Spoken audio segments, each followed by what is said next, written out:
বন্ধুরা, আজকের আমার ভিডিওর বিষয়বস্তু হলো শীতের শেষে স্থলপদ্ম গাছের পরিচর্যা। আমরা সবাই জানি স্থলপদ্ম হলো একটি গ্রীষ্মকালীন ফুলের গাছ। ফেব্রুয়ারি মাস থেকে অক্টোবর মাস পর্যন্ত এই গাছের খুব ভালো গ্রোথ থাকে, গাছে প্রচুর কুঁড়ি আসে, প্রচুর পরিমাণে ফুল ফোটে। কিন্তু সম্পূর্ণ শীতকাল বাগানের স্থলপদ্ম গাছগুলো ডরমেন্সিতে থাকে। গাছের বেশিরভাগ পাতা হলুদ হয়ে ঝরে যায়, গাছে পাতা থাকে না বললেই চলে, গাছের একেবারে গ্রোথ বন্ধ হয়ে যায়। তো শীত শেষ হওয়ার সঙ্গে সঙ্গে আমাদের বাগানের স্থলপদ্ম গাছগুলোর কিন্তু এবার পরিচর্যা শুরু করতে হবে। এই জানুয়ারি মাসের শেষে অথবা ফেব্রুয়ারি মাসের শুরুতে এমন কিছু গুরুত্বপূর্ণ কাজ থাকে যেগুলো না করলে স্থলপদ্ম গাছে কিন্তু আমরা সারা বছর ভালো কুঁড়ি পাবো না, গাছের ভালো গ্রোথ হবে না এবং প্রচুর পরিমাণে ফুলও ফুটবে না। তাই এই পরিচর্যাটা কিন্তু খুবই গুরুত্বপূর্ণ। আজকের এই ভিডিওটা সম্পূর্ণ দেখার অনুরোধ রইল, কারণ আজকের এই ভিডিওতে আমি খাবার প্রয়োগ করা দেখাবো, তাছাড়া গাছের কিভাবে রুট ট্রিটমেন্ট করতে হবে সেটা দেখাবো, কিভাবে কাটাই ছাঁটাই করতে হবে সেটা দেখাবো। তো আজকের এই ভিডিওটা মনোযোগ দিয়ে দেখতে থাকো, একটু স্কিপ করো না বন্ধুরা, স্কিপ করলে অনেক কিছু মিস হয়ে যাবে। নমস্কার, আমি লাবণী, আমার বাগানে তোমাদের সবাইকে জানাই স্বাগত।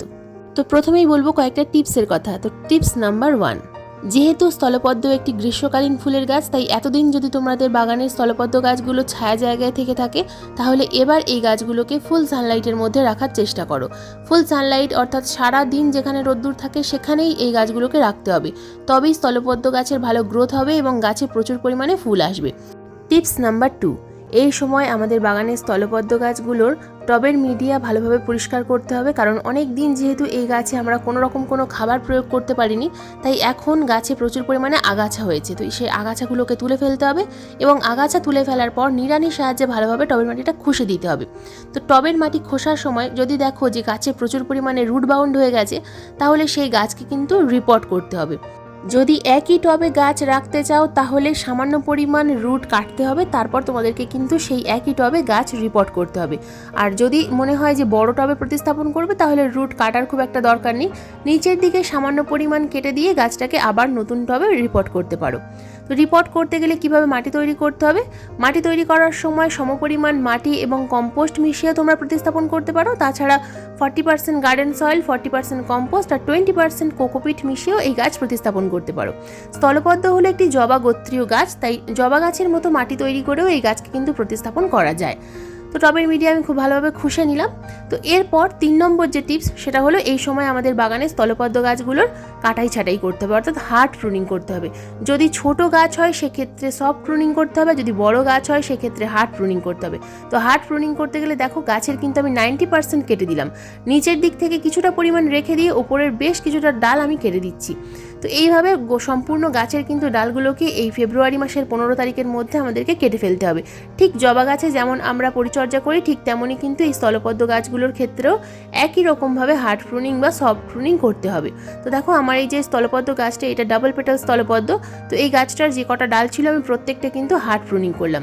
তো এটা একটা হলুদ স্থলপদ্ম, এটারও হার্ড প্রুনিং করেছি। তো এই হার্ড প্রুনিং করার পর কাটা অংশে ফাঙ্গিসাইডের প্রলেপ অবশ্যই লাগাতে হবে, কারণ এই সময় গাছে একেবারে পাতা কম, তো গাছের ডাল কিন্তু শুকিয়ে যেতে পারে। হার্ড প্রুনিং করার পর ফাঙ্গিসাইডের প্রলেপ লাগাতে ভুলে গেলে চলবে না।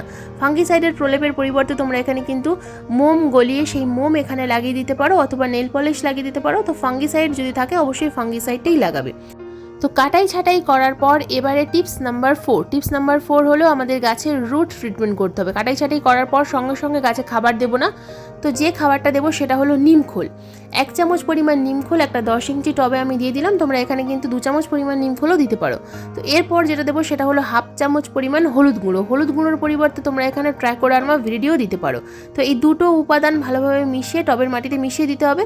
তো এরপর যেটা আমরা দেবো, এই টবের মিডিয়াতে জল দেবো। তো জল আমরা শুধু জল দেবো না, এই জলের মধ্যে আমরা মিশিয়ে দেবো হিউমিক অ্যাসিড। হিউমিক অ্যাসিড আমাদের গাছের খিদে বাড়ায়। আমরা যে খাবার কিছুদিন পর প্রয়োগ করব, সেই খাবার যাতে গাছ সহজে গ্রহণ করতে পারে তার জন্য আমাদেরকে আগে থেকেই কিন্তু হিউমিক অ্যাসিডটা প্রয়োগ করতে হবে। তো এইভাবেই আমরা আমাদের গাছের কিন্তু রুট ট্রিটমেন্ট করতে পারবো। তো 1 লিটার জলের মধ্যে দেখো এখানে 1 গ্রাম পরিমাণ হিউমিক অ্যাসিড নিয়েছি, 2 গ্রামও দিতে পারো। তো 1 গ্রাম পরিমাণ হিউমিক অ্যাসিড দিয়ে ভালোভাবে মিশিয়ে নিলাম এবং এই সম্পূর্ণ জলটাই আমি কিন্তু একটা 10 ইঞ্চি টবের মিডিয়াতে ঢেলে দেবো। তো যতটুকু পরিমাণ প্রয়োজন হবে ঠিক ততটুকু পরিমাণ দিতে হবে, টবের সাইজ অনুযায়ী এই জলটা প্রয়োগ করতে হবে।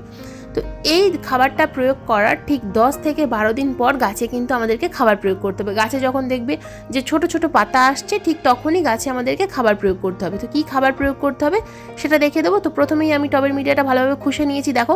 তো এই টবের মিডিয়াতে আমি খাবার দিয়ে তোমাদের দেখাচ্ছি। দেখো এখানে অনেকগুলো খাবার দেখতে পাচ্ছ।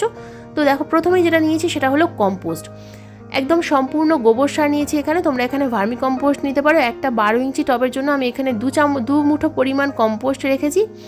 কম্পোস্টের পর আমি এখানে রেখেছি ট্রাইকোডার্মা ভিরিডি। ট্রাইকোডার্মা ভিরিডি এখানে রেখেছি 1/2 চামচ পরিমাণ।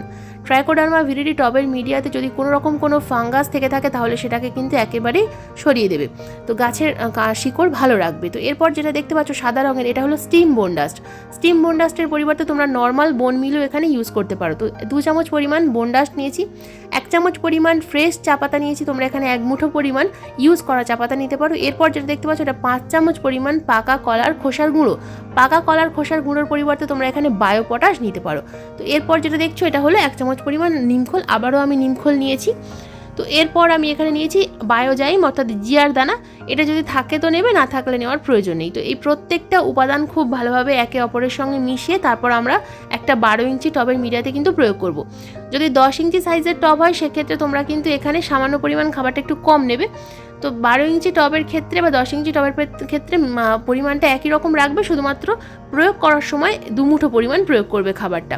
তো সম্পূর্ণ খাবারটা ভালোভাবে মিশিয়ে নিয়ে টবের কিনারা বরাবর আমি কিন্তু দিয়ে দিলাম। তো স্থলপদ্ম গাছ সবসময় চেষ্টা করবে একটু বড় টবে প্রতিস্থাপন করার। বড় টবে করলে গাছে প্রচুর পরিমাণে, গাছ যেহেতু বড় হয় তো গাছে প্রচুর পরিমাণে ফুলও আসে, তাই বড় টব নেওয়ার চেষ্টা করবে। 10 ইঞ্চি থেকে 12 ইঞ্চি সাইজের টব হলে খুব ভালো হয়। তো খাবারটা দিয়ে দিলাম এবং যে মাটিটা আমি উপরের দিকে রেখেছিলাম সেই মাটিটা ভালোভাবে খাবারে চাপা দিয়ে দিলাম। এই খাবারটা কিন্তু কাটাই ছাঁটাই করার ঠিক 10 থেকে 12 দিন পর প্রয়োগ করবে। তো আমি এই মুহূর্তে তোমাদের দেখিয়ে দিলাম, কারণ এই ভিডিওতে আমি সমস্ত কিছু ডিটেলসে বলে দিলাম যাতে তোমাদের সুবিধা হয় বুঝতে। তো এই খাবারটা প্রয়োগ করার পর আমি কিন্তু দিয়ে দিচ্ছি জল। কাটাই ছাঁটাই করার পর প্রথমে করবে রুট ট্রিটমেন্ট, যেভাবে দেখালাম। রুট ট্রিটমেন্ট করার ঠিক 10 থেকে 12 দিন পর গাছে এই খাবারটা দেবে। ততদিনে গাছে ছোট ছোট পাতা চলে আসবে, তো সেই সময় গাছে এই খাবারটা প্রয়োগ করবে। গাছের মধ্যে পাতা আসবে এবং সেই পাতা খুব তাড়াতাড়ি বৃদ্ধি পাবে এবং গাছের মধ্যে প্রচুর পরিমাণে কুঁড়িও আসবে। তো মার্চ বা এপ্রিল মাস থেকে এই গাছে কিন্তু কুঁড়ি আসা শুরু হয়ে যায়। তো এবার আসি গাছে পোকামাকড়ের কথা। দেখো এই যে ছোট্ট গাছটা দেখতে পাচ্ছ, এই গাছের মধ্যে মিলিবাগের আক্রমণ হয়েছে। তো দুটো একটা মিলিবাগ হলে হাত দিয়ে এই মিলিবাগগুলোকে সরিয়ে দেওয়া যায়, কিন্তু গাছে যদি প্রচুর পরিমাণে পোকামাকড়ের আক্রমণ হয়, যদি মিলিবাগের আক্রমণ হয়, সেক্ষেত্রে হাত দিয়ে কিন্তু মিলিবাগকে সরানো যায় না। তখন কিন্তু আমাদেরকে কীটনাশকের প্রয়োগ করতে হয়। এই স্থলপদ্ম গাছে কিন্তু মিলিবাগের আক্রমণ খুব বেশি হয়। তো এই সময় মিলিবাগ যদি খুব বেশি আক্রমণ করে তাহলে তোমরা গাছে একতারা প্রয়োগ করতে পারো অথবা টাটা মানিক প্রয়োগ করতে পারো। তো টাটা মানিক আমি ইউজ করে দেখেছি, খুব ভালো রেজাল্ট পাওয়া যায়, তাই টাটা মানিকের কথা তোমাদের বলবো। যদি একতারা না থাকে সেক্ষেত্রে টাটা মানিক ইউজ করবে। 1 লিটার জলে 2 গ্রাম মিশিয়ে গাছের পাতায় ভালোভাবে স্প্রে করবে, খুব ভালো রেজাল্ট পাবে। তো সামনে যেটা দেখতে পাচ্ছ এটা হলো টাটা মানিক। তো এই ওষুধটা তোমরা কিন্তু গাছে প্রয়োগ করতে পারো, খুব ভালো রেজাল্ট পাবে। তো আমি প্রতি মাসে 2 বার করে ইউজ করি, 15 দিন অন্তর অন্তর। তো মিলিবাগের আক্রমণ খুব কম হয়। আর যদি তোমরা ঘরোয়া উপায়ে কোনো কিছু পেস্টিসাইড স্প্রে করতে চাও সেক্ষেত্রে বেকিং সোডা এবং নিম অয়েল একসাথে মিশিয়ে গাছে প্রয়োগ করতে পারো। সেক্ষেত্রে প্রতি সপ্তাহে 1 বার করে কিন্তু স্প্রে করতে হবে। তাছাড়া কাটাই ছাঁটাই করার পর গাছ যদি তোমরা রিপোর্ট করো তাহলে অন্তত 1 সপ্তাহের জন্য গাছকে একটু ছায়া জায়গায় রাখবে, তারপর গাছকে ফুল সানলাইটের মধ্যে রাখবে। আর যদি রিপোর্ট না করে থাকো তাহলে প্রথম দিন থেকেই গাছকে ফুল সানলাইটের মধ্যেই রাখবে। গাছ যত রোদ্দুর পাবে গাছের মধ্যে তত গ্রোথ বেশি দেখা দেবে। যদি গাছ তোমরা ছায়ায় রেখে দাও তাহলে গাছের নতুন নতুন কচি পাতা আসবে না, এবং নতুন নতুন কচি পাতা এলেও সেই পাতা পোকামাকড়ের আক্রমণ হবে এবং গাছের পাতাগুলো হঠাৎ করে দেখবে শুকিয়ে যাচ্ছে। তো তাই সেই কারণেই তোমাদেরকে কিন্তু গাছ রোদ্দুরে রাখতে হবে। গাছে নতুন কচি পাতা আসার সাথে সাথে ফাঙ্গাস প্রবলেমও কিন্তু খুব বেশি দেখা যায়, তাই পেস্টিসাইডের সঙ্গে অবশ্যই ফাঙ্গিসাইডটাও স্প্রে করতে হবে। যে কোনো ভালো মানের ফাঙ্গিসাইড অবশ্যই 15 দিন অন্তর অন্তর গাছে স্প্রে করার চেষ্টা করবে। যে কোনো ফাঙ্গিসাইড, যে ফাঙ্গিসাইড হাতের কাছে আছে সেটাই প্রয়োগ করার চেষ্টা করবে। ফাঙ্গিসাইড এবং পেস্টিসাইড প্রয়োগ করার মাঝে অন্তত 5 থেকে 6 দিনের গ্যাপ অবশ্যই রাখবে। তো বন্ধুরা, এই ছিল আজকের আমার স্থলপদ্ম গাছের ভিডিও। তো এই ফেব্রুয়ারি মাসের শুরুতে এই পরিচর্যাটা করে ফেলো, খুব ভালো রেজাল্ট পাবে। গাছে যদি প্রচুর পরিমাণে ফুল পেতে চাও তাহলে এই সময় কিন্তু এই পরিচর্যাটা আমাদেরকে অবশ্যই করতে হবে। তো আজকের এই ভিডিওটা যদি তোমাদের ভালো লেগে থাকে তো প্লিজ একটা লাইক করো, কমেন্ট করো, হাইপ করো। চ্যানেলে নতুন বন্ধু হয়ে থাকলে চ্যানেলটাকে সাবস্ক্রাইব করে পাশের বেল আইকনটা প্রেস করে দিও এরকম নিত্য নতুন বাগান সংক্রান্ত ভিডিও দেখার জন্য। কারণ এইরকম নিত্য নতুন বাগান সংক্রান্ত ভিডিও আমি প্রতিদিন ঠিক সন্ধ্যা 6টার সময় আপলোড করি। ভিডিও আপলোড করার সঙ্গে সঙ্গে তোমাদের মোবাইল স্ক্রিনে অথবা কম্পিউটার স্ক্রিনে ভিডিও নোটিফিকেশন পৌঁছে যাবে। ভিডিও সংক্রান্ত যদি কোনো রকম কোনো প্রশ্ন থাকে কমেন্ট বক্সে কমেন্ট করবে, আমি যথাযথ উত্তর দেওয়ার চেষ্টা করব। আজকের এই ভিডিওটা সম্পূর্ণ মনোযোগ দিয়ে দেখার জন্য তোমাদের সবাইকে জানাই অসংখ্য অসংখ্য ধন্যবাদ।